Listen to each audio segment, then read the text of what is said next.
"Never go to the farm, Catherine. Promise me." Those words, spoken with uncharacteristic intensity, were among the few demands my husband Joshua ever made during our 24 years of marriage. I had always respected his wishes, even when curiosity gnawed at me during those rare moments when he'd mention his Canadian childhood on a property he'd left behind. But now, Joshua was gone, taken by a heart attack that no one, not even me, had seen coming. After 24 years of marriage, I had become a widow at 52 with a bitter daughter and a hollow space in my chest where certainty used to live. "Mrs. Mitchell?" The voice of Joshua's attorney, Mr. Winters, pulled me from my thoughts. We sat in his wood-paneled office 2 weeks after the funeral, the finality of death reduced to paperwork and signatures. "There's one more item. If you're watching, please like and subscribe to the channel and tell me in the comments where in the world you're from."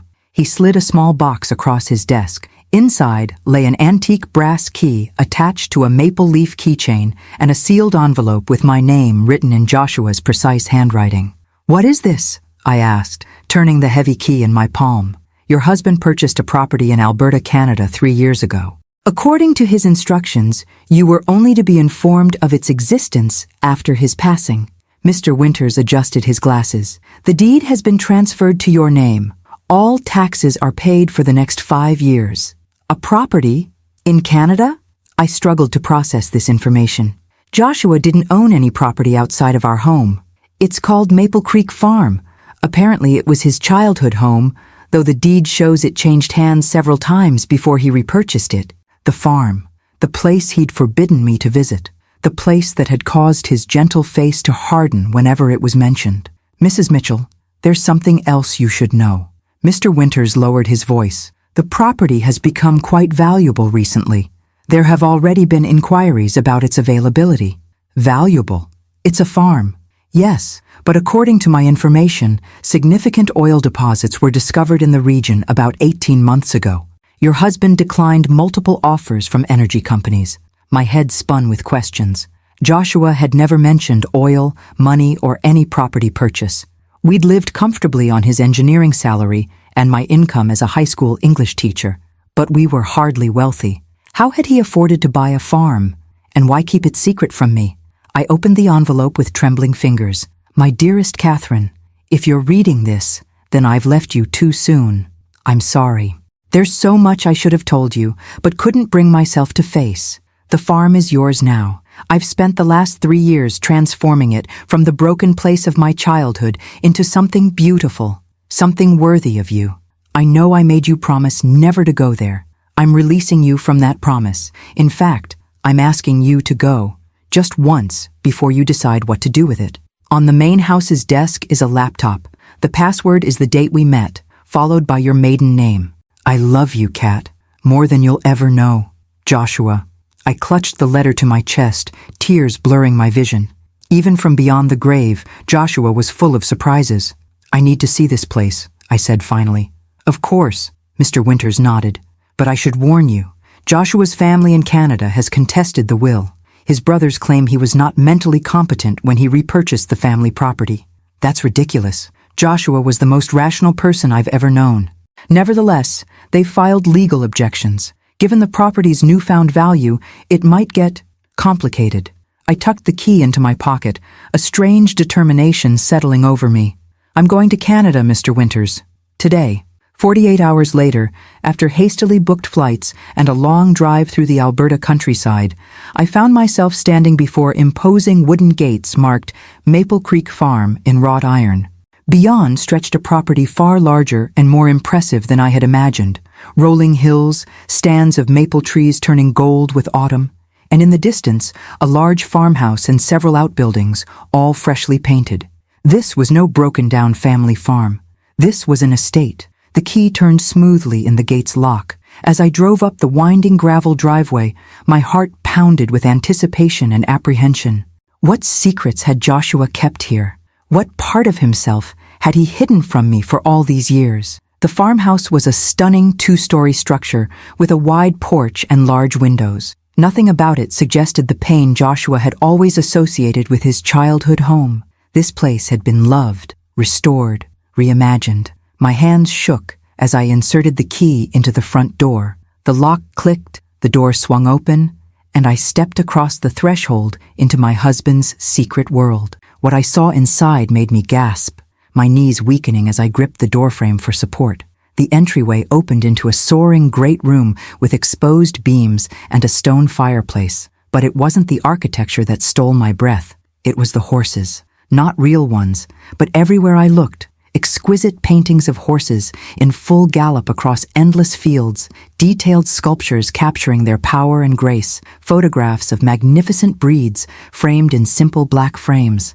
My lifelong passion, the one indulgence Joshua had always supported but never quite understood, surrounded me in a gallery dedicated to my greatest love. And there, on a desk by the window overlooking endless pastures, sat a silver laptop with a single red rose laid across its closed lid. Before I could take another step, the crunch of tires on gravel announced another arrival. Through the front window, I watched a black SUV pull up behind my rental car. 3 men emerged, all bearing the unmistakable Mitchell features that Joshua had carried. Tall frames, dark hair, strong jawlines. The Mitchell brothers had arrived, and from their grim expressions, they hadn't come to welcome the widow to Canada. The men approached the house with the confident stride of people who believed they belonged there. I quickly closed and locked the front door, my heart racing. Through the side window, I watched them pause on the porch, conferring among themselves before the oldest, a silver-haired version of Joshua with harder eyes, rapped sharply on the door. "Mrs. Mitchell, we know you're in there. We should talk." His voice carried the same Canadian accent that had softened Joshua's speech when he was tired or upset. I remained silent, backing away from the door. Joshua's warning about his family had always been vague but emphatic. Now, faced with their unexpected arrival, instinct told me to be cautious. The knocking came again, more insistent. "Catherine, I'm Robert Mitchell, Joshua's older brother. These are our brothers, Alan and David. We're here about the farm." Of course they were. They weren't here about Joshua or to meet the wife their brother had loved for 24 years. They were here about the suddenly valuable property. I glanced at the laptop on the desk. Whatever answers I needed might be there, not with the strangers on the porch. Ignoring the increasingly aggressive knocking, I moved to the desk, opened the computer, and entered the password, Zo5151998 Mitchell. The screen came to life immediately, opening to a folder labeled "For Catherine." Inside were hundreds of video files, each named with a date, starting from 2 weeks ago, the day after his funeral, and extending a full year into the future. With trembling fingers, I clicked the first one. Joshua's face filled the screen. Not the thin, pale version from his final months, but healthy, vibrant, clearly recorded some time ago. He smiled directly into the camera, that crooked grin that had always made my heart skip. "Hello, Kat. If you're watching this, then I'm gone, and you've come to the farm despite my years of making you promise not to." He chuckled softly. "I should have known you wouldn't be able to resist, especially after Winters told you about it." A lump formed in my throat. Even now, he knew me so well. "I've made a video for every day of your first year without me. 1 year of me keeping you company while you grieve. 1 year of explaining everything I should have told you while I was alive." He looked down briefly, then back at the camera with determination. "Starting with why I bought back the farm, I swore I'd never set foot on again." The knocking outside had stopped. Through the window, I could see the men returning to their vehicle, retrieving documents, conferring with stern expressions. Joshua continued, 3 years ago, I was diagnosed with hypertrophic cardiomyopathy, a heart condition I inherited from my father. The doctors gave me 2 to 5 years. I chose not to tell you or Jenna. I didn't want pity, and I didn't want our final years overshadowed by death." His eyes softened. "I wanted to live fully with you until the end, not slowly die in front of you." Shock and anger surged through me. He'd hidden his diagnosis, made medical decisions without me, denied me the chance to prepare, to cherish our final moments knowingly. "I know you're angry right now," he said, as if reading my thoughts. "You have every right to be, but I hope you'll understand that I made this choice out of love, not deception." The men outside were making phone calls now, pacing the gravel drive with the frustrated energy of thwarted entitlement. When I got my diagnosis, I decided to use whatever time I had left to create something meaningful for you. You always loved horses, always talked about having land someday where you could raise them. So I found the last place anyone would expect me to go. The farm I'd fled at 18, vowing never to return. He leaned closer to the camera. What my brothers don't know is that I legally bought the farm from our father before he died. The old man was broke after years of failed schemes, drinking away the family money. He sold it to me for a fraction of its worth, desperate for cash, swearing me to secrecy from my brothers who still thought they would inherit it someday. This explained the legal challenge. They believed they had rights to property that Joshua had legitimately purchased. The farm was in ruins when I bought it, Kat, just like when I was a kid. But this time, I had the resources to transform it. Every business trip in the last 3 years, I was here, overseeing renovations, building something for you. Outside, the brothers had approached the door again. This time, the oldest, Robert, held a document against the window for me to see, a court order of some kind. My brothers will come for it, Joshua continued in the video, his expression hardening. They never wanted the farm until last year when oil was discovered in the region. Suddenly, the worthless property they'd mocked me for buying was valuable. They'll try everything to take it from you.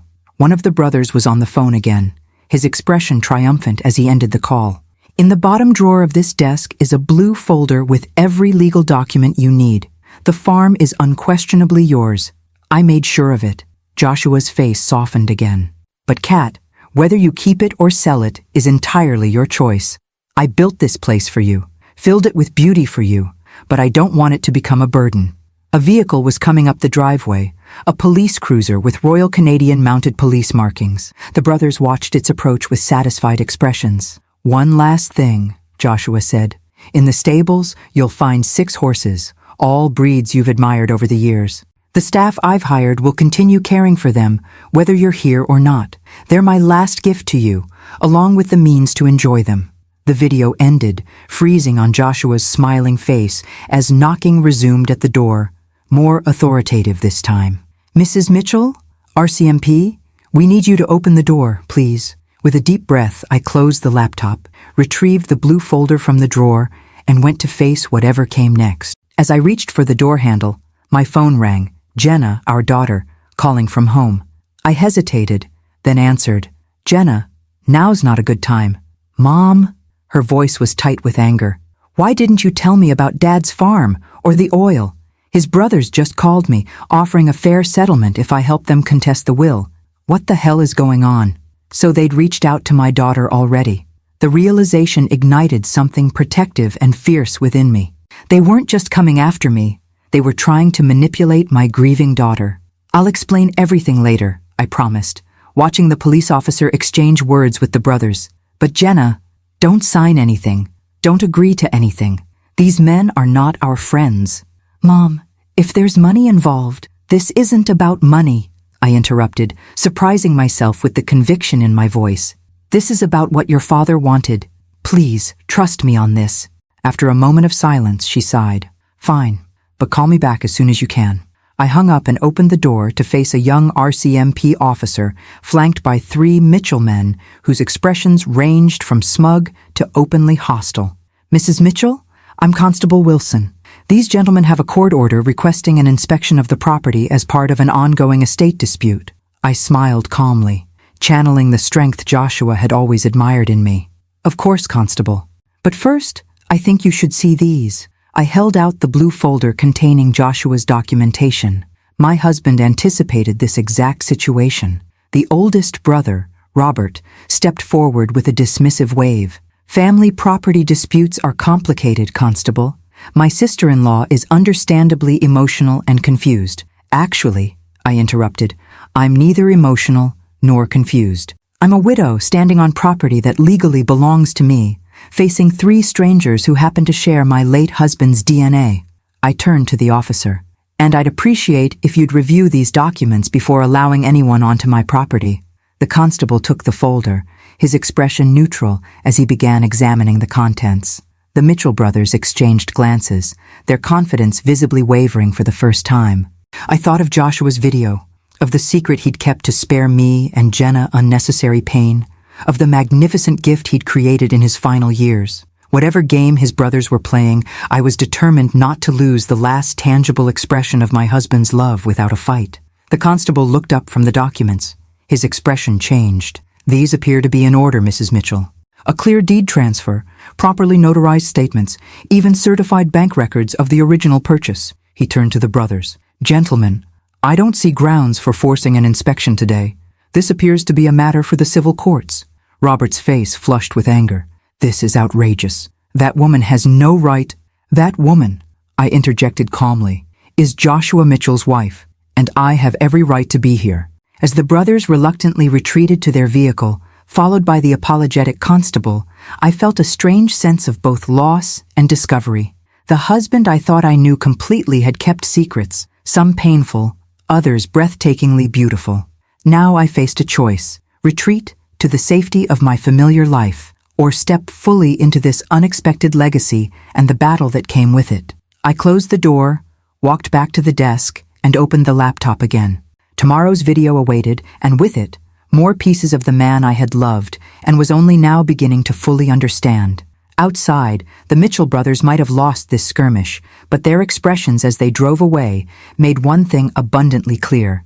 The war for Maple Creek Farm had only just begun. I spent that night in Joshua's, no, our farmhouse, surrounded by the evidence of his secret labor of love. Sleep eluded me, my mind churning with revelations. Joshua's hidden illness, the transformed farm, his brother's determination to claim it, and the hundreds of video messages awaiting me on the laptop.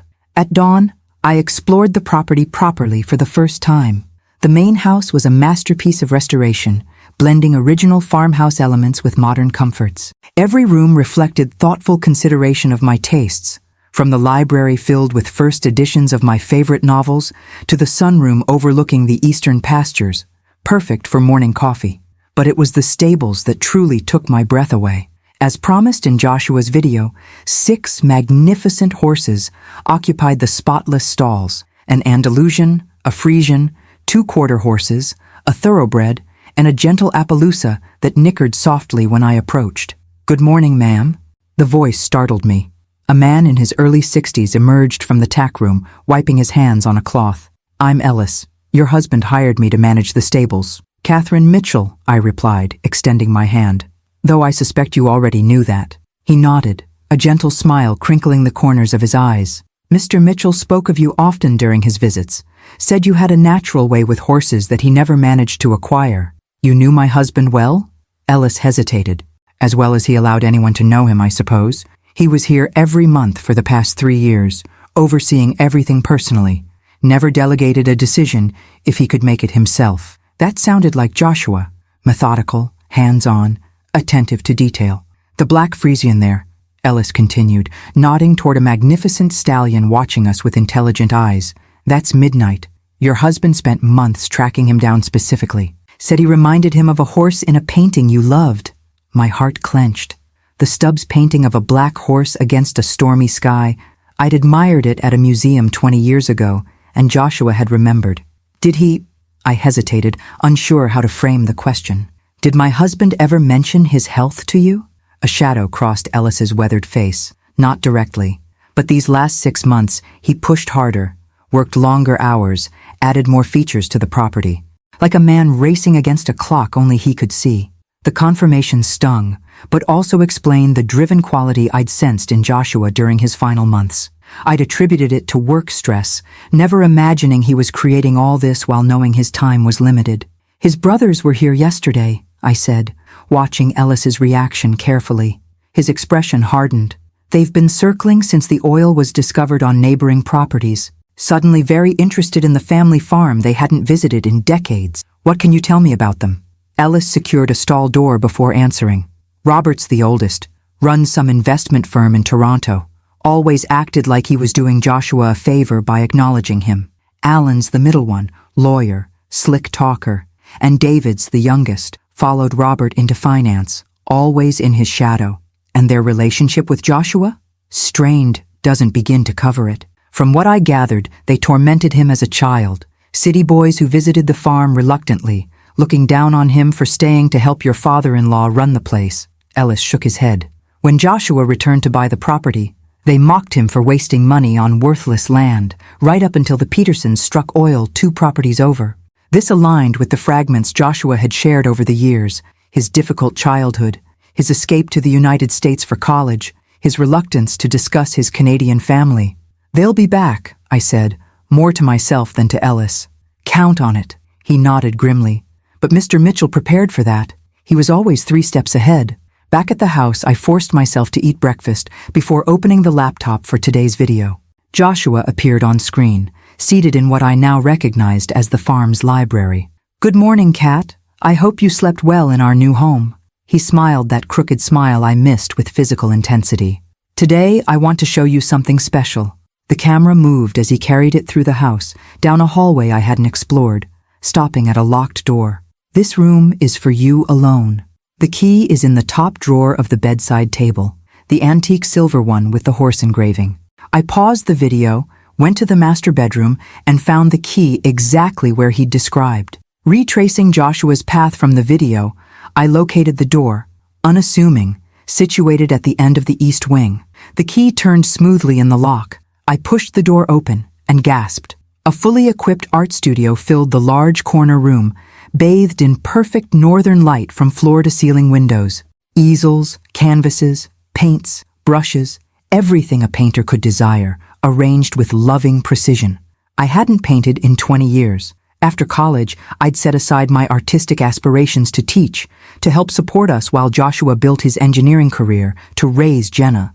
Over the years, someday had become a distant dream, then eventually a bittersweet memory of a path not taken. The video continued, Joshua's voice pulling me back to the laptop I'd carried with me. "You gave up so much for us, Kat. Your painting was the first sacrifice, though you never complained. I always promised myself I'd give it back to you someday." Tears blurred my vision as I surveyed the studio, the professional-grade supplies, the inspiration books stacked neatly on shelves, the north-facing windows that would provide perfect, consistent light. "There's one more thing," Joshua continued. "Check the cabinet below the window seat." I crossed to the cushioned window seat that overlooked the eastern pasture, now golden in the morning light. Below it, built into the wall, was a cabinet I might have missed, if not directed to it. Inside lay a flat archival box. With trembling hands, I lifted the lid, then sank to my knees in shock. My paintings, dozens of them, all the work I'd created in college, the pieces I thought had been lost in our moves over the years. Joshua had preserved them, protected them, kept them safe for 2 decades until he could return them to me in this perfect space. On top lay a small canvas I recognized immediately, my final project before graduation. A self-portrait of a young woman looking forward, eyes alight with possibilities. Joshua had asked to keep it the day I completed it. Tucked beside it was a handwritten note in his precise script. "She's still in there, Kat. The woman who painted with such passion and vision. I've given you the space. The rest is up to you." I clutched the note to my chest, overwhelmed by love and loss in equal measure. Joshua had seen me, truly seen me, in ways I hadn't allowed myself to be seen in years. The sound of vehicles on the gravel driveway pulled me from this emotional moment. Moving to the studio window, I watched 2 cars approach, the now familiar black SUV of the Mitchell brothers, and behind it, a sleek silver Mercedes I recognized instantly. Jenna had arrived, and from the way she emerged from her car and strode confidently toward the brothers, it appeared they had already begun working on her. My daughter, Joshua's daughter, with her father's dark hair and my stubborn chin, was smiling and shaking hands with the uncles she'd never met. Whatever fragile peace I'd found in Joshua's posthumous gifts evaporated in the face of this new complication. The battle for Maple Creek Farm had just become significantly more personal. I watched from the window as Jenna exchanged friendly greetings with her uncles, her body language open and receptive. At 27, our daughter had her father's analytical mind and my determination, but lacked Joshua's patience and my caution. She had always been quick to form opinions, slow to revise them. My phone buzzed with a text from her. "Arrived with Uncle Robert and the others. Coming in now. We need to talk." Uncle Robert? They'd known each other less than a day, and already she was claiming family connection.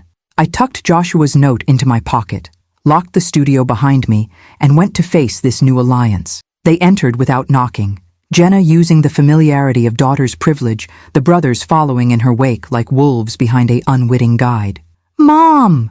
Jenna embraced me briefly, then stepped back, her eyes darting around the impressive entryway. "This place is unbelievable. Why didn't Dad ever tell us about it?" Before I could answer, Robert stepped forward, his resemblance to Joshua painfully sharp in the morning light. "Catherine, I believe we got off on the wrong foot yesterday.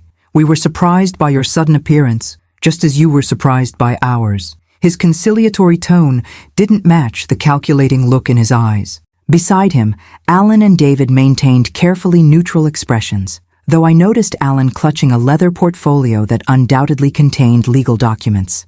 "Jenna," I said, ignoring Robert completely, "I thought we agreed you wouldn't engage with your father's brothers until we'd had a chance to talk." She flushed slightly. "They called again this morning with a very reasonable proposal. I thought I should at least hear them out in person." Her chin lifted defiantly, the same expression she'd worn as a teenager challenging curfew. "Besides, they're my family too. Family you didn't know existed until yesterday," I reminded her gently. "Only because Dad kept them from us," she countered, "just like he kept this whole place secret. Don't you think that's strange? What else was he hiding?" The question hit uncomfortably close to the revelations in Joshua's videos. He had hidden his illness, his property purchase, his reclamation of his artistic dreams for me. But his reasons had been born of love, not deception. "Your father had complicated relationships with his brothers," I said carefully. "He had reasons for the distance he maintained." Robert gave a dismissive wave. "Ancient history. Siblings clash, especially in difficult families like ours. What matters now is moving forward together." "Exactly," Jenna agreed, with the earnestness of someone who believed they were being perfectly reasonable. "Uncle Robert has explained everything. This farm has been in the Mitchell family for generations. Dad bought it from Grandpa Mitchell, but it was always meant to be shared among the brothers eventually." I suppressed a sigh. They'd been working on her for less than a day, and already she was parroting their version of events. "And the sudden interest in the property wouldn't have anything to do with the oil discovery?" I asked mildly. Alan stepped forward, opening his portfolio. "The mineral rights situation is just one aspect of the complex legal picture. We've prepared a fair settlement offer that honors Joshua's wishes while acknowledging the Mitchell family's historic claim to the property. We're prepared to be very generous," Robert added, placing a grandfatherly hand on Jenna's shoulder. "A 1/3 share to you, Catherine, 1/3 to Jenna, and 1/3 split among us brothers. Everyone wins." Jenna looked at me expectantly, clearly already sold on the proposal. "It makes sense, Mom. We don't need this huge place. We could sell it all, walk away with millions, and Dad's family stays intact. Your father specifically left this property to me," I said, meeting Robert's gaze steadily. "Not to you, not to his brothers." "Out of confusion and misplaced sentiment," Robert countered smoothly. Joshua wasn't thinking clearly in his final years. A flash of anger burned through me. My husband was perfectly sound of mind until the day he died. Then why all the secrecy? David spoke for the first time, his voice softer than his brother's but no less pointed. Why hide the property purchase from his wife and daughter? Why the elaborate arrangements with the lawyer? These aren't the actions of a man thinking rationally. I thought of the videos, the renovated farm, the art studio, each element meticulously planned as a final gift. Nothing about it suggested confusion or impaired judgment. "Mom," Jenna said, her voice gentler now, "I know this is hard. Dad left you, left both of us, and now we're discovering all these secrets. But this proposal makes financial sense. We'd both be set for life." The door opened behind them, and Ellis appeared, his weathered face concerned. "Everything all right, Mrs. Mitchell?" I saw the vehicles arrive. The brothers turned, clearly annoyed by the interruption. Robert's eyes narrowed. "This is a family matter. Ellis is my employee," I said firmly. "He's welcome in my home." "Actually," Alan interjected, "his employment status is among the disputed assets pending resolution of our legal claim." Ellis stood his ground. "Mr. Mitchell hired me personally, made me promise to look after the place and Mrs. Mitchell if anything happened to him. We'll be reviewing all staff appointments," Robert said dismissively. "I'd heard enough. I think it's time for you to leave. All of you." I looked pointedly at the brothers, then softened my gaze when it reached Jenna. "Except you, of course. You're always welcome to stay." "You're not even considering their offer?" Jenna asked, incredulous. I'll review any written proposal with my own attorney, I replied, but I won't be pressured in my own home. Robert's mask of conciliation slipped, revealing the hard businessman beneath. This property is worth tens of millions with the oil rights. We can do this amicably, or we can make things very difficult. Is that a threat? I asked, with more calmness than I felt. A reality check, he corrected. You're a school teacher from Minnesota facing a legal battle against opponents with significantly more resources. Joshua may have meant well, but he placed you in an untenable position. I thought of the blue folder with its meticulous documentation, the videos showing Joshua's clear-headed planning, the transformed property that represented his final act of love. I believe my husband knew exactly what he was doing, I said quietly. Now please leave. Jenna, you're welcome to stay for lunch if you'd like. She looked torn, glancing between me and her newly discovered uncles. I think I'll go with them for now. We have more to discuss. She kissed my cheek quickly. Think about the offer, Mom. Please? I watched them leave, a hollow feeling expanding in my chest. In just 24 hours, my daughter had been pulled into the orbit of men Joshua had spent his life avoiding. Whatever they were telling her was working. I could see it in her receptive posture, her quick adoption of their perspective. Ellis waited until their vehicles had disappeared down the driveway before speaking. Mrs. Mitchell, there's something you should know. Something your husband asked me not to mention unless absolutely necessary. I turned to him, mentally exhausted, but forcing myself to focus. What is it? It's about the true extent of the property and what's really hidden here. He gestured toward the stables. We should walk. Some things shouldn't be discussed indoors, where walls might have ears. As I followed him across the yard, the morning sun illuminated the beautiful farm my husband had created in secret. Whatever revelation awaited me, I was certain of one thing. Joshua had anticipated this battle, perhaps even Jenna's vulnerability to his brother's manipulation. The question was whether he had prepared me enough to win a fight I never knew was coming. Ellis led me past the main stables, toward a weathered barn I hadn't explored yet. Unlike the pristine, renovated structures on the rest of the property, this building retained its original rustic character, deliberately unimproved to appear unimportant. Your husband was a careful man, Ellis said, producing an old iron key. After his brother's first visit last year, he became even more cautious. They visited before? Joshua never mentioned that. Ellis nodded grimly. Showed up unannounced once they caught wind of the oil discovery on neighboring properties. Your husband was here supervising construction of the art studio. They didn't recognize him at first. He'd grown a beard during his treatment. The casual mention of Joshua's treatment sent a fresh wave of pain through me.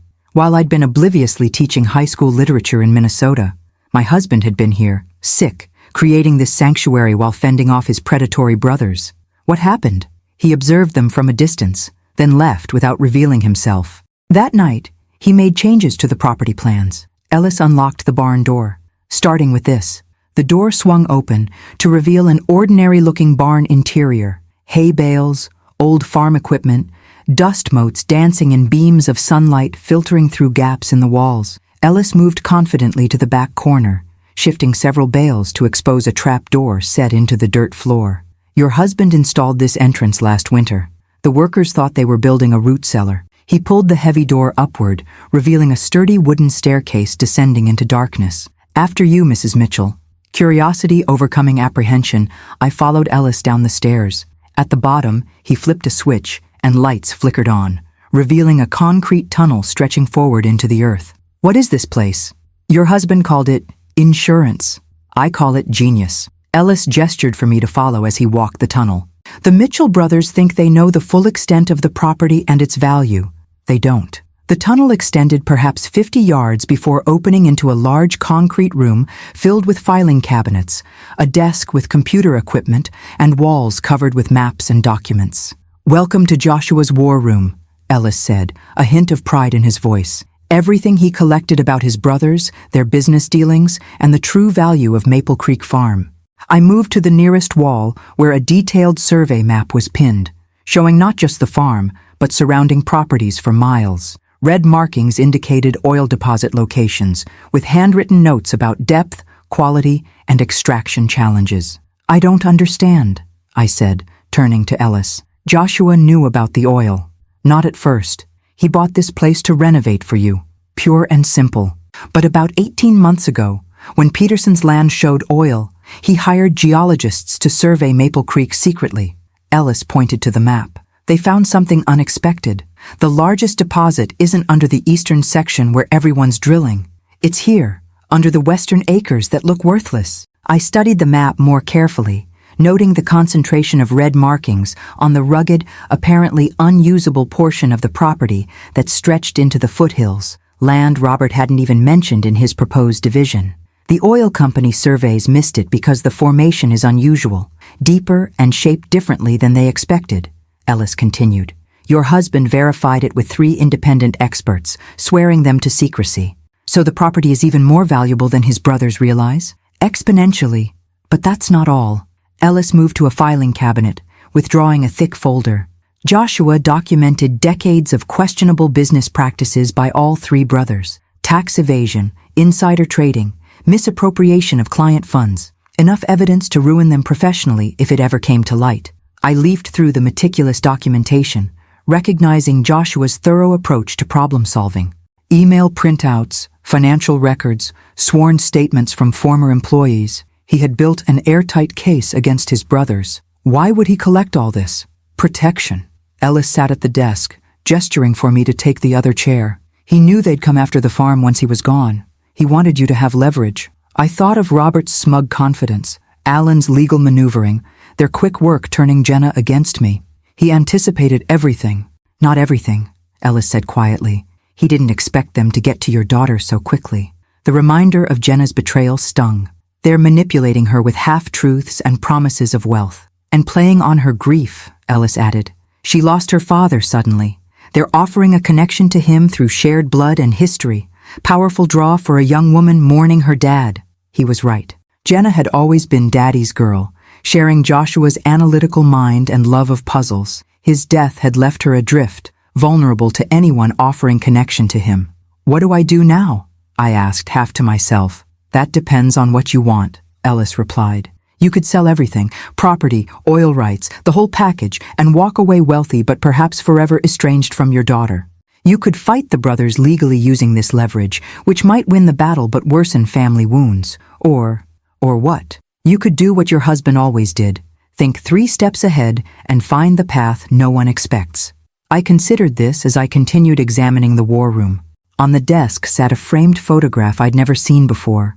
Joshua as a teenager, standing proudly beside a magnificent chestnut horse, his face alight with an innocent joy I'd rarely glimpsed in the man I married. That's Phoenix, Ellis said, noticing my focus on the photo. Your husband's horse when he was a boy. Only bright spot in his childhood here, from what he told me. His brothers sold the animal when Joshua was away at school, just to hurt him, apparently. Another piece of the puzzle clicked into place. Joshua's support of my love for horses, despite having no personal interest in them. The 6 magnificent animals in the stable weren't just a gift. They were his reclamation of something precious his brothers had stolen from him. I picked up the photograph, a plan beginning to form in my mind. Ellis, does the laptop with Joshua's videos work down here? He nodded. There's a secure Wi-Fi network throughout the property. Your husband made sure of it. Good. I need to watch the next few videos ahead of schedule. Then I need you to arrange a meeting for me. With whom? First, my daughter, alone, away from her uncles, then my attorney. And finally, I glanced at the wall of evidence Joshua had compiled against his brothers. I think I'd like to speak with those oil company representatives who've been making offers on the property. Ellis smiled for the first time since we'd entered the hidden bunker. You're planning something your husband would approve of. I'm planning something worthy of the man who loved me enough to create all this, I corrected, a new determination steadying my voice. And I'm going to need your help. Whatever you need, Ellis promised. Your husband saved my life once, years ago. Gave me this job when no one else would take a chance on an ex-con trying to rebuild his life. I owe him everything, and by extension, I owe you. This was yet another side of Joshua I hadn't known. His quiet generosity extending beyond our immediate family, changing lives I'd never even heard about. As we left the bunker, carefully concealing the entrance again, I felt a strange sense of connection to my late husband. Not the grief that had dominated the past weeks, but a partnership that somehow continued beyond death. He had left me not just a property and material security, but tools and knowledge to forge my own path forward. The Mitchell brothers believed they were facing a naive widow out of her depth. They had no idea what was coming. Over the next 48 hours, I barely slept, fueled instead by determination and the growing clarity of my plan. I watched a week's worth of Joshua's videos in a single night, each one revealing more of his strategy and the depth of his foresight. "They'll try to divide and conquer," he warned in one recording, as if speaking directly to my current situation. "Robert will be the friendly face, Alan the legal threat, David the silent observer, and they'll target Jenna. She's their easiest path to destabilizing your position." In another video, he walked through the western section of the property, the supposedly worthless acres his brothers had deliberately excluded from their proposal. "This land looks like nothing, Kat. Scrubby hills, rocky terrain, difficult access. That's why it's perfect. No one looks closely at what appears valueless." Armed with Joshua's insights and my own growing understanding of what I faced, I arranged to meet Jenna at a small cafe in the nearest town, 20 miles from the farm. Neutral territory, away from both the Mitchell brothers' influence and the emotional pull of Joshua's carefully crafted sanctuary. She arrived 15 minutes late, defensive posture already in place before she even sat down. "I can't stay long. Uncle Robert is taking me to meet the family attorney this afternoon." "Uncle Robert?" I repeated mildly. "You've become quite close in 3 days." She flushed. "They've been nothing but kind and welcoming, which is more than I can say for you. You're treating them like enemies instead of Dad's family." I sipped my coffee, choosing my next words carefully. "Do you remember that art history course you took sophomore year? The professor who talked about perspective, how where you stand completely changes what you see. What does that have to do with anything? You've only heard their perspective on this situation. I'm asking you to consider there might be another view. Your father's. Dad's dead," she said bluntly, pain flashing across her features. "And he obviously didn't trust either of us enough to tell us about this place while he was alive." I reached into my bag and withdrew a tablet. "Actually, he left something for both of us." "What is that?" "Your father made videos, Jenna. Hundreds of them. Messages to guide me, us, after he was gone." I turned the tablet to face her, queuing up the specific video Joshua had labeled for Jenna when she needs it. Her face paled. "He made videos?" "He knew he was dying," I said softly, finally sharing the truth. "He was diagnosed 3 years ago with hypertrophic cardiomyopathy. He chose not to tell us, wanted to spare us watching him decline." "That's impossible." "He would have told me," but uncertainty had crept into her voice. "Watch the video, Jenna. Hear it from him." With trembling fingers, she pressed play. Joshua's face appeared, healthy, vibrant, his eyes crinkling with the smile that was so uniquely his. "Hello, my brilliant girl. If you're watching this, then I'm gone, and knowing you, you're probably angry about all the secrets I kept." He chuckled softly. "You never did like being kept in the dark about anything, even as a toddler." Tears welled in Jenna's eyes as her father continued. "I should have told you I was sick. Should have given you time to prepare, to ask all those questions you're so good at asking. But I was selfish. I wanted our last years together to be normal, not overshadowed by my diagnosis. I hope someday you'll forgive me for that choice." Joshua shifted, leaning closer to the camera. "But there's something else you need to know. Something about my brothers that I've never shared with you. Our estrangement wasn't some petty family squabble, Jenna. They embezzled my portion of our father's estate when I was 19. Used my name on fraudulent documents while I was away at college. When I discovered it and threatened to expose them, they threatened to implicate me as a willing participant." Jenna's hand covered her mouth, her eyes never leaving the screen. "I left Canada, changed my name slightly, from Jonathan to Joshua, and started over in Minnesota. Met your mother, built a life, raised you. It was more than enough." His expression hardened. "But my brothers never changed. Whatever they're telling you now, remember this. They've wanted control of the family property for decades, not out of sentiment, but pure greed. And they'll use anyone, including my daughter, to get it." The video ended, freezing on Joshua's concerned face. Jenna sat motionless, tears streaming silently down her cheeks. "He was protecting us," she whispered finally. "All this time. For more than just his illness," I confirmed gently. "Your uncles aren't the family connection they're pretending to be. They're opportunists who see you as their easiest path to what they want. She wiped her tears, anger replacing grief in her expression. They've been lying to me, haven't they? About everything. Not everything. The farm is worth millions, that part is true. But they haven't told you about the western section they conveniently excluded from their proposal, or the true extent of the oil deposits there. Understanding dawned in her eyes. They're trying to cheat us. Us, I repeated, hope flickering. Does that mean you're back on my side? Mom, I never left your side. She looked down, ashamed.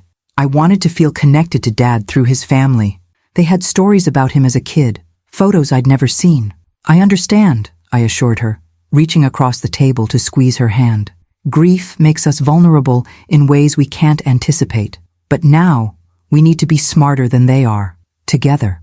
Jenna straightened, her expression shifting from devastation to determination. So like her father that my heart ached. What's the plan? I smiled, feeling the first real sense of confidence since this ordeal began. First, we're meeting my attorney this evening. Not the family attorney your uncles want to use, but someone recommended by Joshua's lawyer in Minnesota. Then tomorrow, we have an appointment with Western Plains Energy. The oil company? Why? Because knowledge is leverage, and right now, we know something your uncles don't. Exactly where the oil is, and how much there really is. I showed her the geological surveys from Joshua's war room. They think they're dealing with an uninformed widow and a naive niece. Time to show them exactly who they're really facing. For the first time since Joshua's death, Jenna laughed, a sound of genuine amusement. Dad always said you were the smartest person he'd ever met, that underneath that quiet high school teacher was a tactical genius who could outthink anyone if properly motivated.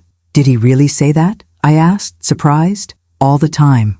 She smiled, wiping away the last of her tears. He also said that the biggest mistake anyone could make was underestimating Catherine Mitchell. As we left the cafe together, I felt a shift in the dynamic of this battle.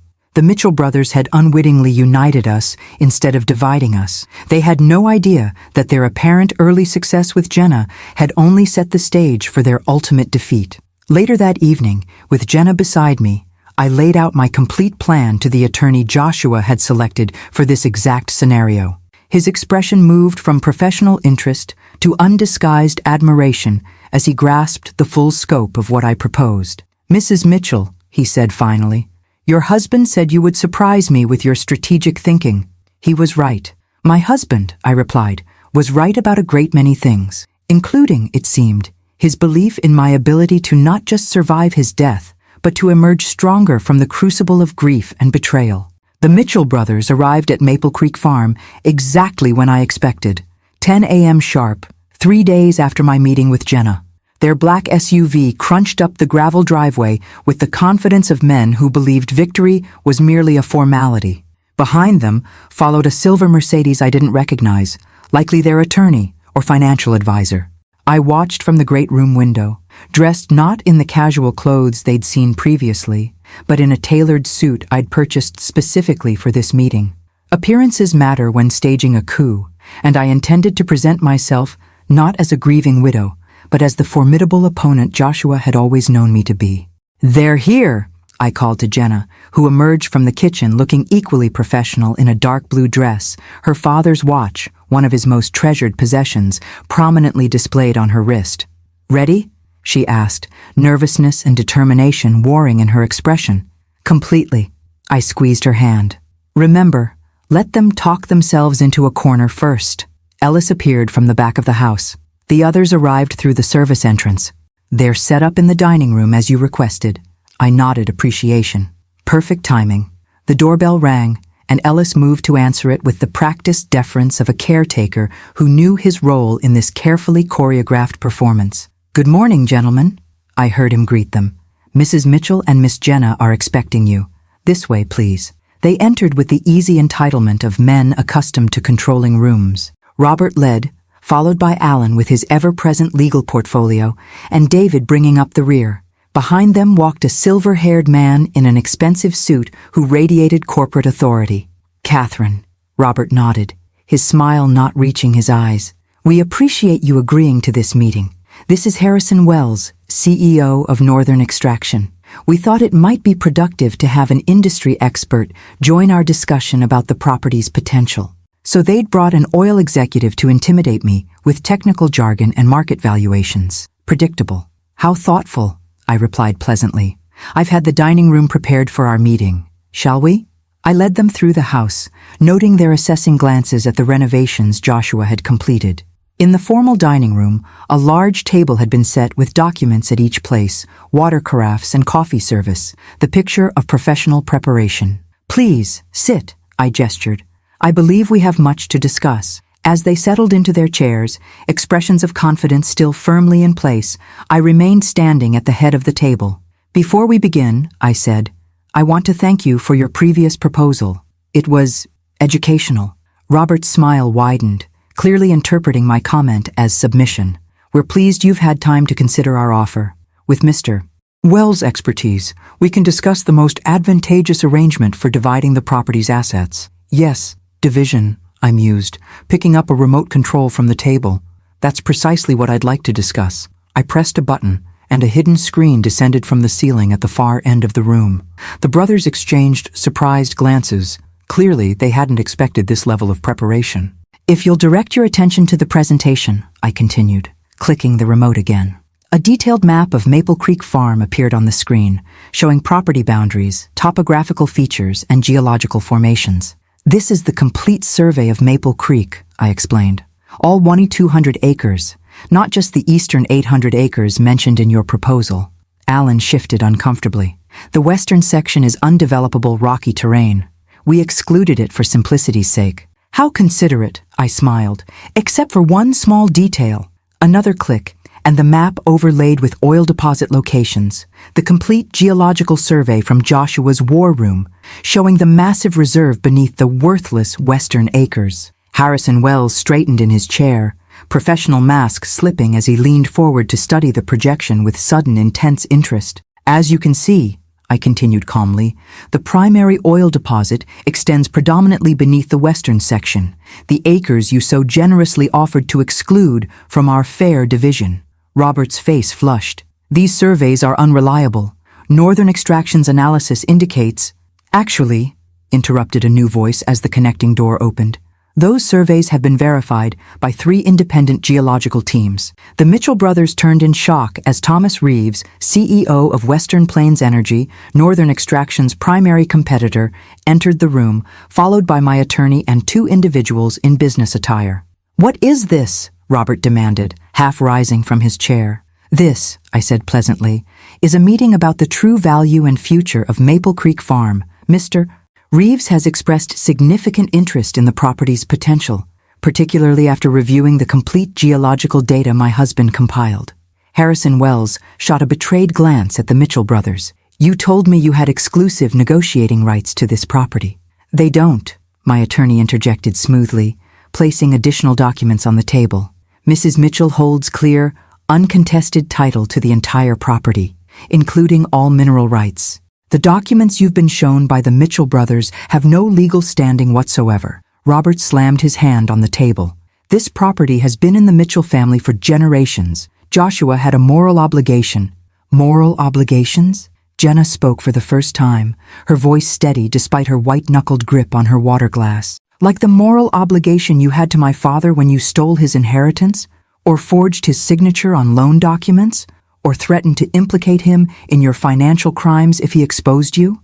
The brothers froze, color draining from their faces. What exactly is she talking about? Harrison Wells asked, looking increasingly uncomfortable. Perhaps these will clarify matters, I said, nodding to my attorney, who distributed sealed envelopes to everyone at the table. Copies of documentation my husband preserved regarding certain historical transactions involving Mitchell family assets. I believe the statute of limitations has expired on some of these matters, but the Canadian financial regulatory authorities might still find others quite interesting. Alan opened his envelope, scanning the contents with increasing alarm. These are private family matters, he sputtered, completely irrelevant to the current discussion. On the contrary, I countered, finally taking my seat at the head of the table. They establish a pattern of fraudulent behavior that directly impacts your credibility in these negotiations. behavior that continued when you deliberately misled Mr. Wells about your standing to negotiate for this property. The room fell silent as the Mitchell brothers realized the completeness of their exposure. Joshua had documented everything: their historical crimes against him, their recent manipulations, their attempts to seize valuable assets while appearing generous. "What do you want?" Robert finally asked, his confident facade crumbling. "I want you to leave Maple Creek Farm and never return," I stated simply. "I want you to cease all attempts to contest my ownership or manipulate my daughter. In exchange, these documents remain private, viewable only by the people in this room." Harrison Wells stood abruptly. "I believe my company's involvement in this matter has been based on incomplete and potentially fraudulent information. If you'll excuse me, Mrs. Mitchell, I'll be in touch directly regarding any future discussions of mineral rights." He shot a disgusted look at the brothers before exiting. Robert's expression hardened as he watched his oil company ally depart. "You have no idea what you're doing, Catherine. The extraction costs for the western section are prohibitive. The logistics alone—" "Actually," Thomas Reeves interjected, "Western Plains has developed new extraction technology specifically suited to these geological formations. We're prepared to make Mrs. Mitchell an offer that acknowledges both the challenges and the exceptional potential of this property." As the meeting continued, transforming from the Mitchell brothers' planned takeover into my carefully orchestrated counter-offensive, I caught Jenna's eye across the table. Her slight smile conveyed everything: pride, vindication, and the bittersweet acknowledgement that Joshua had prepared us for this moment, even from beyond the grave. By the time the Mitchell brothers departed 2 hours later, defeated, exposed, and legally bound by the settlement agreement my attorney had prepared in advance, the future of Maple Creek Farm had been secured exactly as Joshua had envisioned, not divided among greedy relatives, not sold to the highest bidder, but preserved as a legacy for the family he had chosen and loved, Jenna and me. As their vehicles disappeared down the driveway, Ellis appeared at my side. "Your husband would be proud," he said quietly. "You outmaneuvered them exactly as he believed you would." I watched the dust settle on the driveway, a strange mix of emotions washing through me: triumph tinged with grief, strength emerging from vulnerability. "We're not finished yet," I replied, thinking of the videos still waiting on Joshua's laptop, the future stretching before us. This was just the first battle, but it was a battle we had decisively won, using weapons Joshua had meticulously prepared and the strength he had always seen in me, even when I couldn't see it in myself. The weeks following the Mitchell brothers' defeat passed in a blur of practical matters: legal documents finalizing our settlement agreement, meetings with Western Plains Energy to structure a mutually beneficial extraction arrangement, and careful inventory of everything Joshua had created at Maple Creek Farm. Jenna stayed with me through it all, her initial resentment about her father's secrets transforming into appreciation for his foresight. We established a routine of watching his daily videos together each morning, both of us finding comfort and guidance in his posthumous presence. "Did you have any idea?" Jenna asked one evening as we sat on the porch, watching the sun set behind the western hills that contained our newfound wealth. "Any suspicion at all that Dad was sick or planning all this?" I considered the question carefully, searching my memories for missed signals. There were small things that make sense in retrospect. His insistence on updating our wills 3 years ago, the way he'd sometimes look at us at dinner, almost memorizing our faces, his sudden interest in taking photos of ordinary moments. "I thought he was just going through a midlife appreciation phase," Jenna said, smiling sadly. "In a way, he was, just not for the reasons we assumed." I sipped my tea, remembering. The biggest change was how he stopped putting things off. "Your father was always a someday person about personal matters. Someday we'd take that trip to Europe, someday he'd learn to sail, someday we'd renovate the kitchen." Then suddenly, he started doing things rather than talking about them. "Like buying this place," Jenna nodded. "Creating something lasting." "Exactly." I attributed it to him finally feeling financially secure enough to indulge some dreams. I shook my head, still coming to terms with the magnitude of what he'd concealed. I never imagined he was racing against time, creating a legacy because he knew he wouldn't be here to see it mature. The Western Plains Energy representatives had been shocked when I'd outlined my conditions for their access to the oil beneath our property. Rather than selling the mineral rights outright for a lump sum as most landowners did, I had insisted on a structured arrangement that prioritized environmental protection, employed sustainable extraction methods, and established a substantial trust for restoration after the oil was depleted. Mrs. Mitchell, their lead negotiator, had said, "These terms are highly unusual in the industry." "Then perhaps the industry needs more unusual terms," I had replied, channeling Joshua's quiet confidence. "The oil has been there for millions of years. It can stay there until we agree on responsible methods to retrieve it." To my surprise, Thomas Reeves, the CEO, had been intrigued rather than deterred by my approach. "Your husband mentioned you were an environmental science major before switching to literature," he'd noted. "He said you'd insist on doing this right, not just profitably." Another piece of Joshua's planning revealed. He'd clearly been in communication with select industry leaders, laying groundwork for negotiations he knew would follow his death. 1 month after claiming my inheritance, I stood in the art studio Joshua had created, sunlight streaming through the north-facing windows, illuminating a blank canvas on the easel. After decades away from painting, I had finally picked up a brush again, hesitantly at first, then with growing confidence. Today's subject waited patiently in the paddock, visible through the studio windows. Midnight, the magnificent Frisian stallion Joshua had purchased, because he reminded him of a painting I'd admired 20 years earlier. Ellis had been teaching me to ride again, my middle-aged body protesting, then adapting to the forgotten rhythms of horsemanship. "Mom?" Jenna appeared in the doorway, laptop in hand. "Today's video is different. I think you should see it alone." I set down my paintbrush, curious. We had fallen into the routine of watching Joshua's daily messages together over breakfast, finding comfort in the shared experience. Different how? It's marked specifically for month 2, day 15. He titled it, "When Catherine Starts Painting Again." She handed me the computer with a gentle smile. "He knew you would, eventually." Alone in the studio, surrounded by the tools of a passion I was rediscovering, I opened the laptop and pressed play. Joshua appeared, seated in this very room before any of the art supplies had been installed, the space bare except for the magnificent windows. "Hello, my love," he began, his smile warm and intimate. "If you're watching this, you've found your way back to your art, back to the passion you set aside for our family all those years ago." I touched the screen gently, tears welling in my eyes. "I've been thinking a lot about legacy," he continued. "What we leave behind, what marks we make on the world. Most people think of legacy in terms of children or wealth or accomplishment, but there's another kind of legacy, the enabling of possibility in those we love." He gestured to the empty room around him.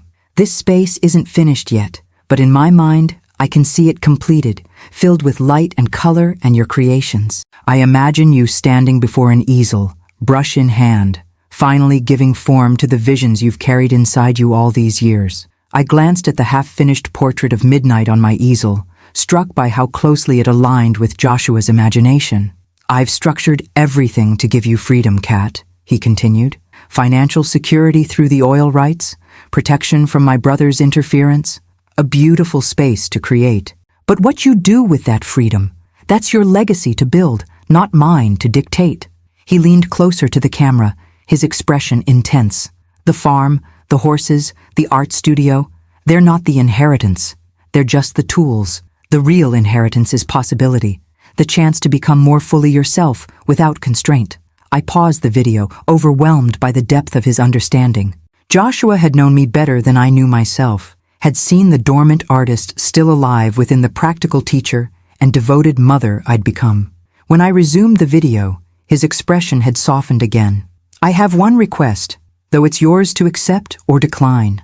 In the storage closet behind this room is a large canvas I commissioned before my diagnosis. It's blank, waiting. When you're ready, truly ready, I hope you'll create something for it. Something that captures not just what you see, but what you feel about this place that brought me back to my beginnings and will carry you into your future." The video ended with his familiar sign-off, "Until tomorrow, my love." I sat motionless for several minutes, processing his words. Then, moved by impulse, I went to the storage closet and found exactly what he'd described, an enormous blank canvas, custom-built for the prominent wall in the great room. It was the perfect size to create a statement piece, a focal point for the heart of the home Joshua had created. Over the following weeks, as autumn painted the landscape in brilliant hues, I sketched countless drafts, trying to capture the essence of Maple Creek Farm and what it represented. None satisfied me until one morning, watching Jenna riding midnight across the eastern meadow, something clicked. The painting took shape gradually. Not a traditional landscape, but a blending of real and metaphorical elements. The farm as it existed now in the background, rendered with photographic precision. In the foreground, a series of translucent layers showing what had come before. The abandoned property Joshua had purchased, the family farm of his childhood, and beneath it all, the ancient land that had witnessed generations come and go. Threading through these temporal layers were two riders on horseback, a man and a woman, their features indistinct enough to represent both specific and universal journeys. Behind them, barely visible unless you knew to look, a third figure, a young woman, forging her own path forward. When the painting was finally complete, Ellis helped me hang it in its designated place in the great room. Jenna stood back, studying it with tears in her eyes. "It's him, isn't it? And you? And me." She traced the paths of the riders with her finger from a distance. The past, present, and future of this place. "Legacy," I said simply. "Not what's left behind, but what continues forward." That evening, as I watched the sunset from the porch of what was now truly my home, I felt Joshua's presence not as a ghost or memory, but as a continuing partnership. He had given me not just material security, but a framework for reinvention, the freedom to discover who Catherine Mitchell might become when unconstrained by circumstance. The oil would provide financial stability for generations. The farm would evolve according to our stewardship, and I would continue bringing beauty into the world through newly rediscovered talents, creating my own legacy alongside the one Joshua had so carefully prepared. Tomorrow's video waited on the laptop inside, another day of guidance and connection across the boundary that separated us. But increasingly, I found myself looking forward rather than back, grateful for his foresight, but eager to write the next chapters of this unexpected story myself. The Forbidden Farm had become hallowed ground, not a place of secrets and pain as Joshua had once known it, but a sanctuary of possibility, his final and greatest gift to me. Winter descended on Maple Creek Farm with dramatic beauty, pristine snowfall blanketing the rolling pastures, ice crystals forming delicate patterns on the windows, smoke curling from the stone chimney into the crisp Alberta sky. I had decided to stay through the season rather than return to Minnesota, drawn to experience the full cycle of seasons on this land that had become my unexpected home. Jenna had reluctantly returned to her life in Minneapolis, her marketing firm unwilling to extend her leave of absence indefinitely. Our daily video ritual continued via FaceTime, the three of us still connected. Jenna in her urban apartment, me in the farmhouse living room, and Joshua's recorded presence binding us across time and space. "The Western Hills are particularly beautiful after fresh snow," Joshua remarked in today's video, filmed exactly 1 year ago in this same room. "If Ellis has kept up the maintenance on the snowmobile in the equipment barn, take it out to the ridge overlooking the valley. The view at sunrise is worth the early wake-up call." I smiled at his continuing ability to anticipate my experiences. Just yesterday, Ellis had mentioned the snowmobile and offered to show me the winter trails Joshua had mapped out across the property. 6 months had passed since I'd confronted the Mitchell brothers. True to our agreement, they had maintained their distance, though my attorney occasionally forwarded communications from their legal team. Technical questions about property boundaries as Western Plains Energy began preliminary work on the eastern edge of the farm.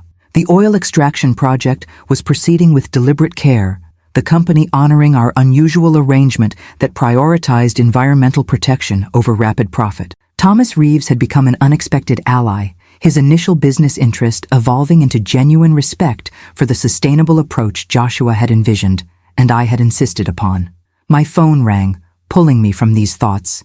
Jenna's name flashed on the screen. "Everything okay?" I answered, immediately concerned by the unexpected call. Our daily video chat wasn't scheduled for several hours. "I'm not sure," she replied, her voice tense. "I just had a strange visit from Uncle David." My grip tightened on the phone. "David? What did he want?" "Officially, he came to apologize for his role in trying to manipulate me against you." She paused, but something felt off about the whole conversation. He kept asking subtle questions about the farm, whether I visited often, if I'd noticed any unusual activity around the property. "Did you tell him anything?" "Of course not. I kept responses vague and non-committal. Her voice lowered. "Mom, I think they're planning something." This felt like reconnaissance. A chill that had nothing to do with the winter temperature ran through me. The Mitchell brothers had been suspiciously quiet these past months. Too quiet, perhaps, for men accustomed to fighting for what they wanted. "I'll alert Ellis and increase security," I assured her, "and I'll have my attorney contact theirs with a reminder about the terms of our agreement." "There's something else," Jenna added hesitantly. "David mentioned that Robert has been ill, some heart condition requiring surgery. He tried to play on my sympathy, suggesting that family should come together in difficult times. The same heart condition that had taken Joshua? The genetic hypertrophic cardiomyopathy he'd inherited from his father? I wondered if Robert had hidden his diagnosis from his brothers just as Joshua had concealed his from us. "Be careful, Jenna. This could be legitimate, or it could be another manipulation tactic." "That's what I thought," she sighed. "I hate being suspicious of every interaction with Dad's family. It shouldn't be this way." After ending the call, I walked to the window overlooking the snow-covered driveway, unease settling in my stomach. The Mitchell brothers had proven themselves ruthless and deceptive. Their apparent retreat might simply be strategic regrouping. I called Ellis immediately, relaying Jenna's concerns. His response was characteristically calm but resolute. "I'll alert the security team and check the perimeter surveillance," he assured me. "We installed those systems for exactly this scenario." Another of Joshua's precautions, discreet but comprehensive security throughout the property, with cameras monitoring all access points and motion sensors covering the most vulnerable approaches. At the time, I thought it excessive. Now, I was grateful for his foresight. That evening, I found myself drawn to the hidden bunker beneath the barn, seeking guidance from Joshua's meticulously organized records. If the Mitchell brothers were planning another attempt to claim Maple Creek Farm, perhaps he had anticipated this scenario as well. In the concrete room filled with filing cabinets and maps, I searched for anything related to continued threats post-settlement. In the bottom drawer of Joshua's desk, I found a folder labeled simply, "If They Return," in his precise handwriting. Inside was a detailed contingency plan, steps to take if his brothers violated the agreement, including pre-drafted legal injunctions, contact information for Canadian authorities who had investigated their past financial dealings, and surprisingly, a sealed letter addressed to Robert Mitchell.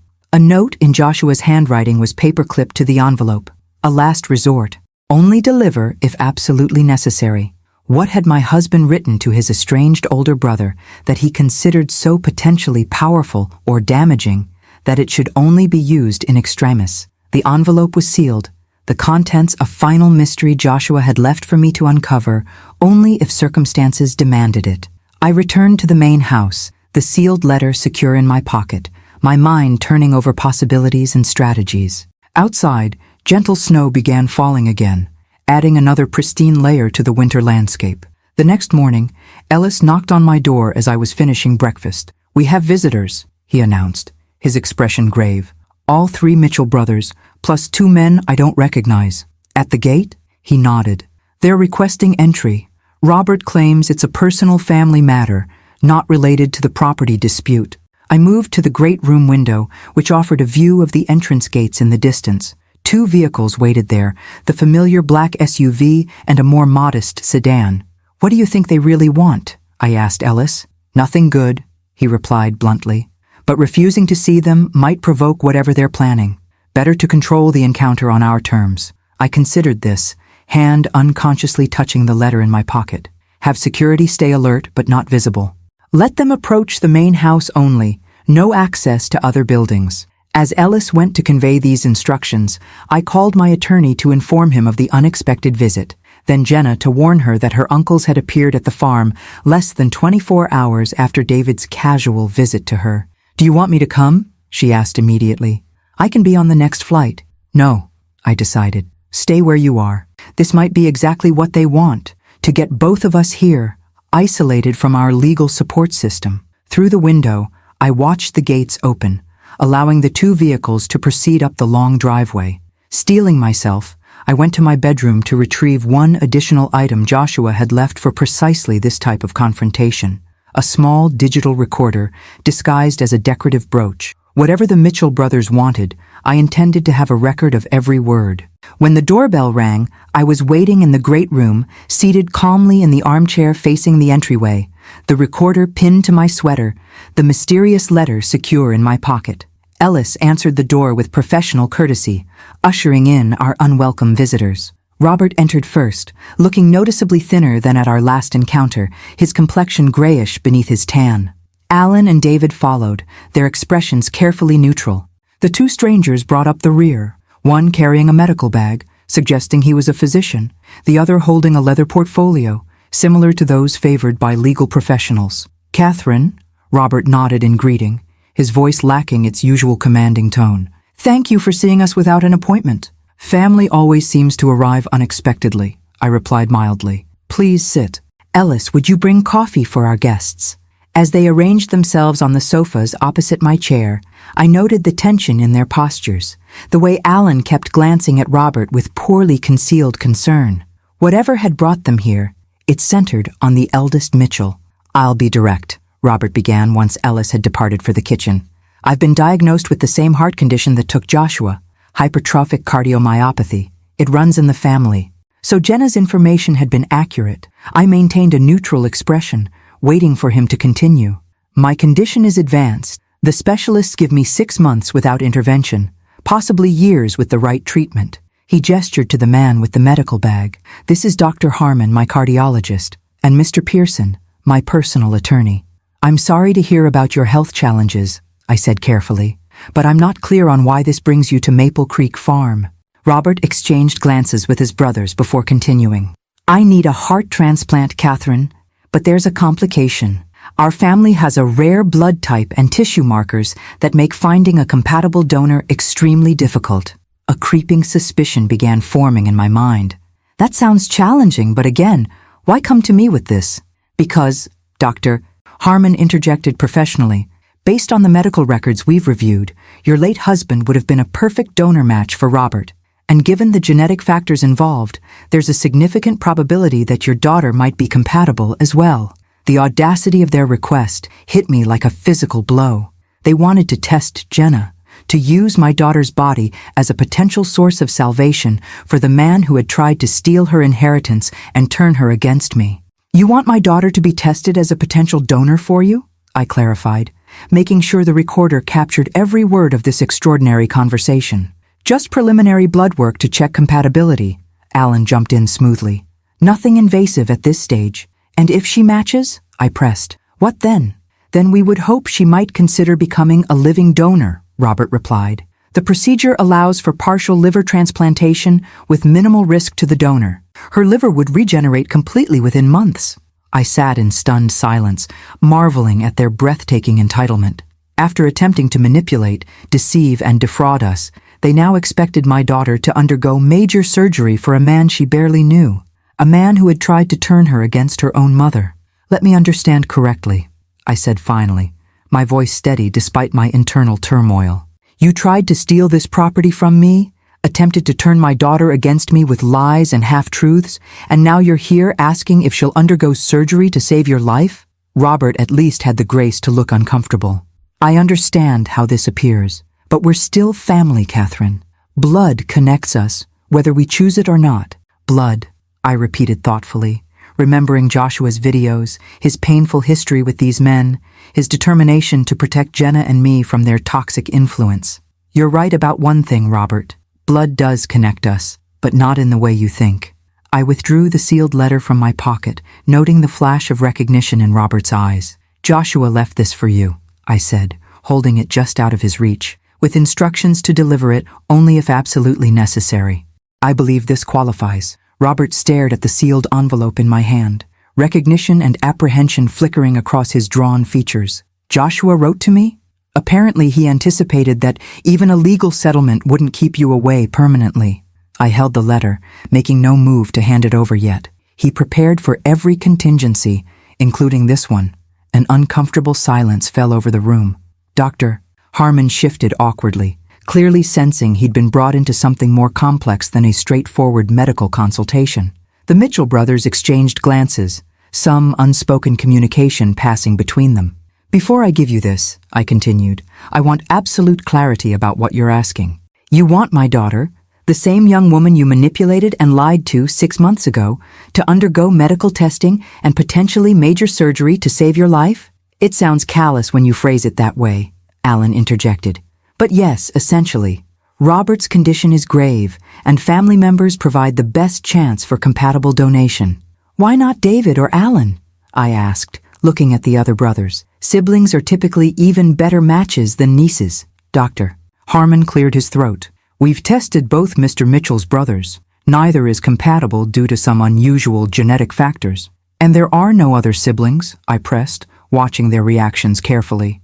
No other family members who might be suitable donors? Another significant glance between the brothers. David looked away, suddenly fascinated by the view through the window. No, Robert replied firmly. No other siblings. I nodded slowly, then handed him Joshua's letter. I think you should read this before we continue this conversation. With slightly trembling hands, Robert broke the seal and unfolded the pages inside. His eyes moved across the first few lines, then widened in shock. Color drained from his face as he continued reading, the pages shaking visibly in his grasp. Alan leaned forward. Robert, what is it? But Robert didn't respond, completely absorbed in Joshua's words. When he finally looked up, his expression had transformed. The confident businessman replaced by a man confronting ghosts he'd thought long buried. How long have you known? He asked me hoarsely. I only know that Joshua left this for you, with instructions that it contained information you might need someday. I met his gaze steadily. What exactly did my husband write? Robert handed the letter to Alan, who began reading with David looking over his shoulder. Their expressions shifted in near unison from curiosity to disbelief, to something approaching horror. This can't be true, Alan said finally, looking at Robert. Father would have told us. Would he? Robert laughed bitterly. The same father who pitted us against each other our entire lives? Who played favorites depending on his mood? Who took pleasure in holding secrets over our heads? I watched this exchange with growing curiosity. Whatever Joshua had revealed in that letter had clearly shaken the brothers to their core. Perhaps, I suggested quietly, someone should tell me what my husband wrote. Robert seemed to remember my presence, his gaze refocusing on me with new awareness. Joshua wasn't our half-brother. He was our full brother. This made no sense. I don't understand. Joshua told me your father remarried after your mother died giving birth to him. That's why there was such an age gap between you. That was the story we all believed, Robert confirmed. But according to this letter, Joshua discovered the truth while researching his heart condition. Our mother didn't die in childbirth. She left our father when Joshua was an infant, unable to tolerate his abusive behavior any longer. Father created the story about her death to avoid the scandal of abandonment and to punish her by erasing her completely. But that's not all, Alan continued, his legal precision reasserting itself even through his shock. Joshua discovered that our father had another family, a relationship that began before our mother left and continued for decades after. A woman in Saskatoon with whom he had 2 more children. Now I understood the significance. 2 more Mitchell siblings. A brother and sister, both in their 40s now, Robert confirmed, scanning the letter again. Both sharing our rare blood type and genetic markers, according to medical records Joshua somehow obtained, and likely unaware of their connection to you, I surmised, the pieces falling into place. Joshua found them, but didn't contact them, did he? He simply confirmed their existence and medical compatibility. Robert nodded slowly.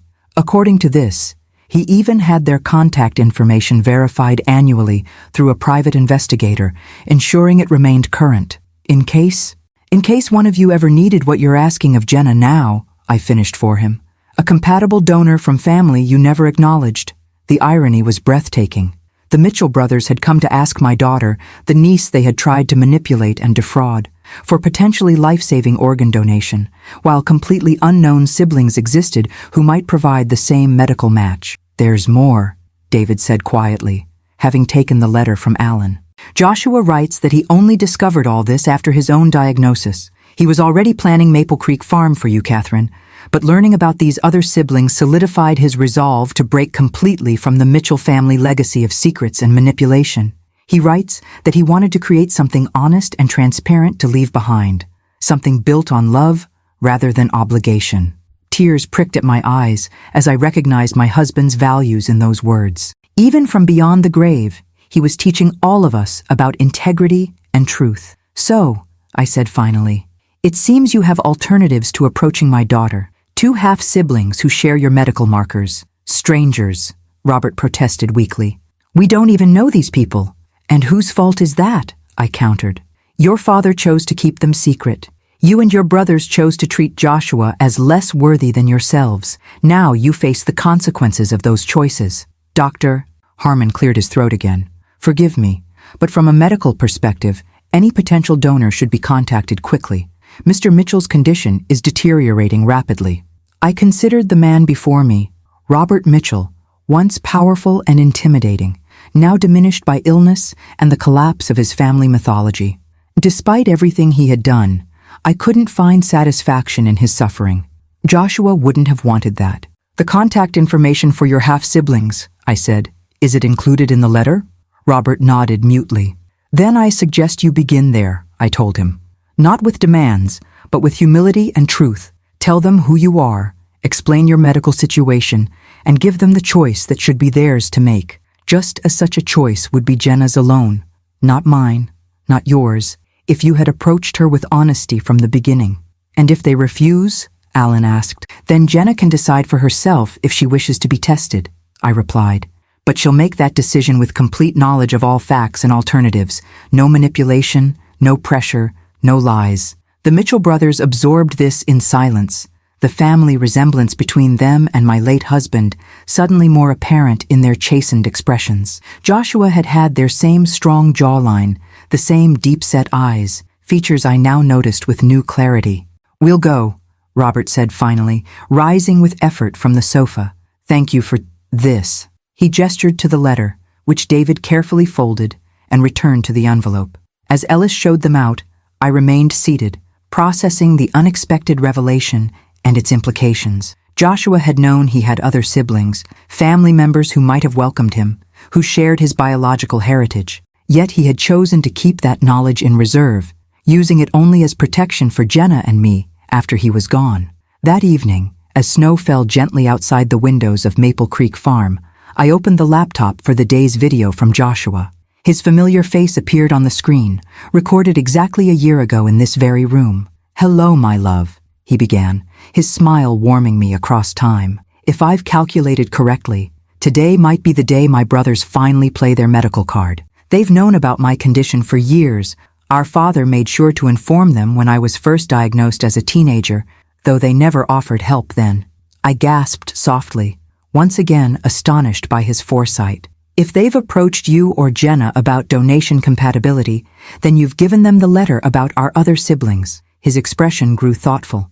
"I considered contacting them myself many times over the years, but their lives were established, their family complete.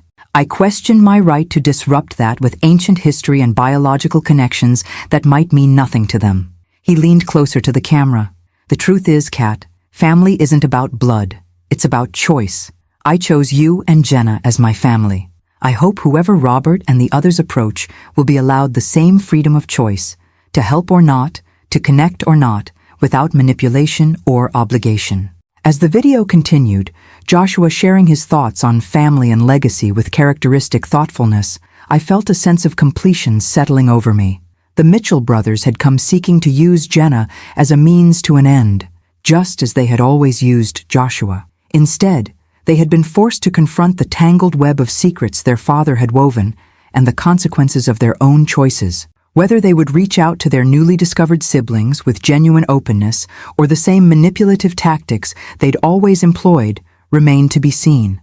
But that was no longer my concern, or Joshua's, or Jenna's. We had broken free of the toxic Mitchell family dynamics, claiming our own legacy through Maple Creek Farm and the life we were building here.